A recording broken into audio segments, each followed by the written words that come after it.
Hi everyone, welcome back to the channel. Today we're going to do another reading vlog video. Today we're going to talk about Best Served Cold. So I've started reading the First Law standalone books and I am about almost halfway through this one, I think, but I kind of want to talk about some stuff that really have been like just standing out to me, and I don't want to wait till I'm done with the book to talk about it. So yeah, so with that being said, make sure you hit the like button, subscribe to the channel if you haven't done so already, and if you want to support the channel in another way and get some early releases and some Patreon exclusives, you can check out the Patreon. The link is in the description. So as always, let's begin.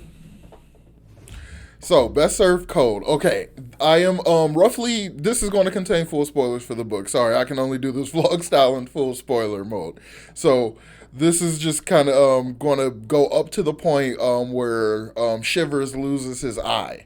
So that's kind of where I am. This book is like it's so good. Like it's so funny. I've seen this description bandied around when I looked it up online and stuff, but it's so. I mean, I'm sorry. I'm having trouble explaining like what I mean because it's the description that is kind of bandied about this book is so exactly what I thought about immediately when I got the premise of the book, that it's just like the synergy alignment thing that happened that I'm just like, wow. I feel like I'm like really super connected to the book. So what I mean by that is when I first started kind of reading it, when I kind of got the gist of what it was about, when I realized that it was about this woman, God, why can't I say her name? Like Maxo, starts with an M, but basically it is Kill Bill mixed with Game of Thrones, and I have seen that elsewhere when I was looking up information about the standalones. I've seen it compared to that before, but I didn't think anything about it. So I thought it was really interesting that it has been described as Kill Bill meets Game of Thrones multiple other times.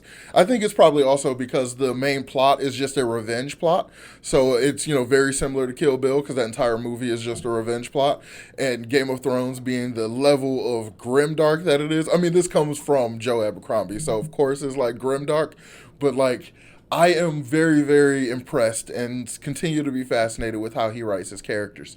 So these characters so far are just as enjoyable, but just as enjoyable as his First Law trilogy, the first trilogy, because at this point I'm thinking of the entire series, like both trilogies, as like the First Law series at this point. So the first trilogy, like those characters were very enjoyable, interestingly written, very interesting nuanced characters, and Joe managed to do the exact same thing here, but with different characters, and there's different things about them that makes them incredibly fascinating and interesting. So this vlog is just me kind of gushing about the characters.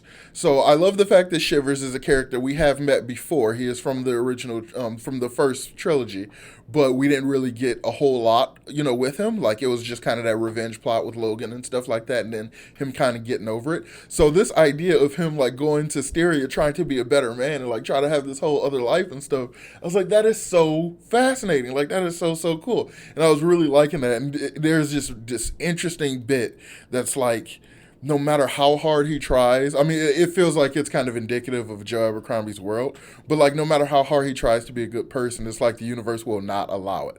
But some of this is his own fault because he has, he took the contract with her. Like he agreed to go and help her to go kill all the people on her list out of revenge and everything. So some of it is his own like fuck ups. It's like it's a result of his own decisions, but it feels like he just can't catch a break. Like he just can't catch a break for the life of him.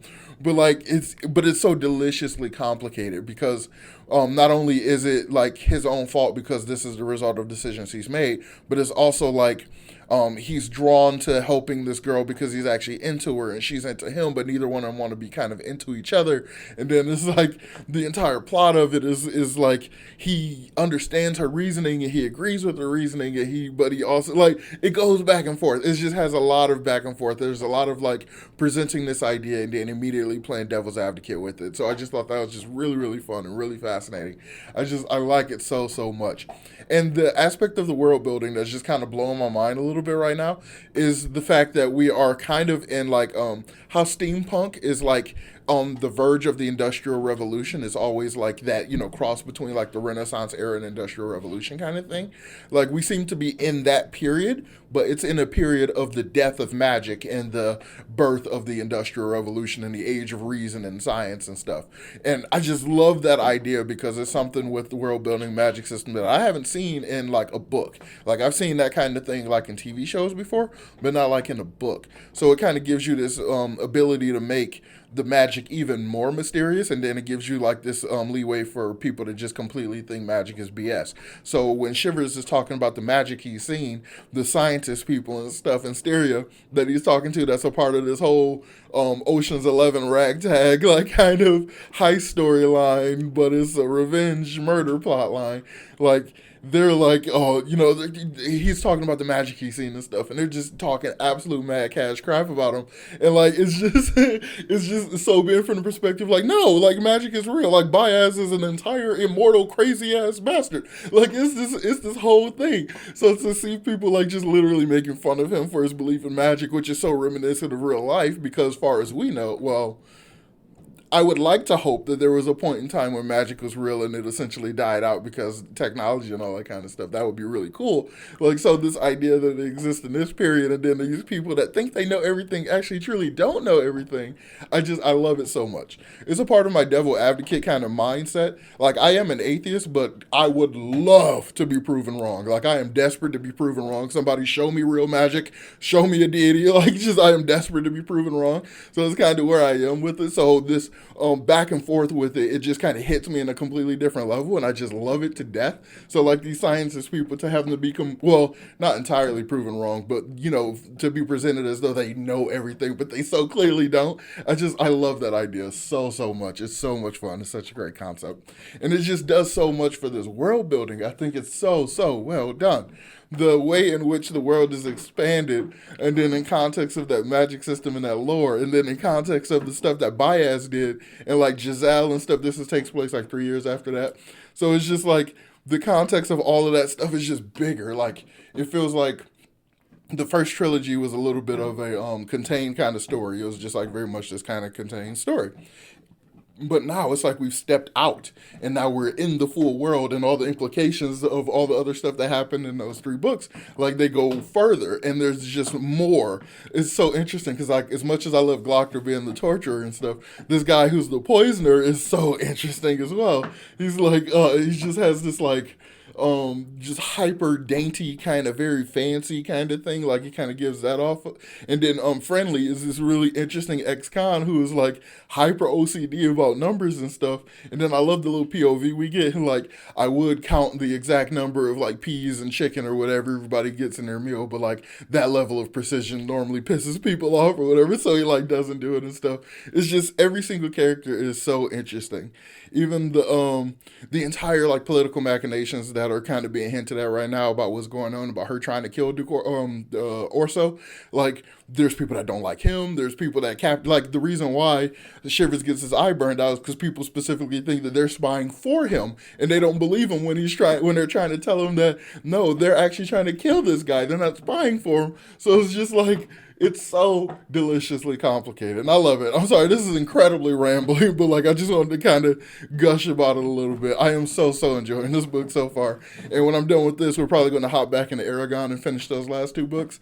But I just had to kind of take a break from the high fantasy stuff and go back to some Joe Abercrombie, because oh my god, I need the hardcover copies of these. I want like leather bonds, like I want collections of these. I am just so in love with this book right now, so it's going to be hard to go back to the Aragon series.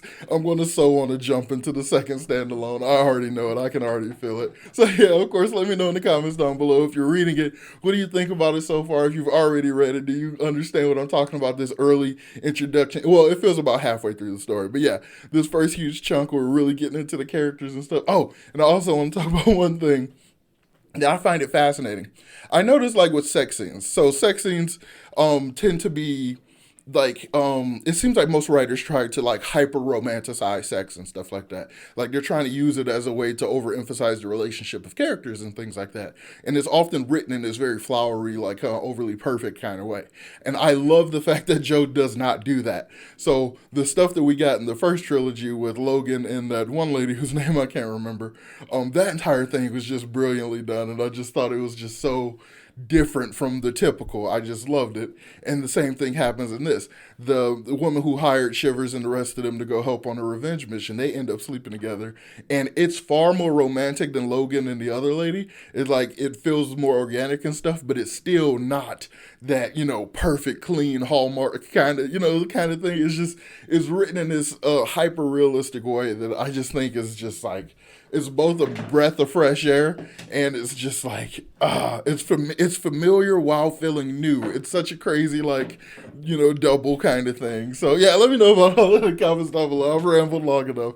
We'll talk about it in detail when I get closer to the end. So yeah, let me know in the comments down below if you have any thoughts on it, if you've already read it and stuff like that. So yeah, as always, make sure you hit the like button, subscribe to the channel if you haven't done so already. Check out the Patreon if you're interested, and I will talk to y'all next time. Peace.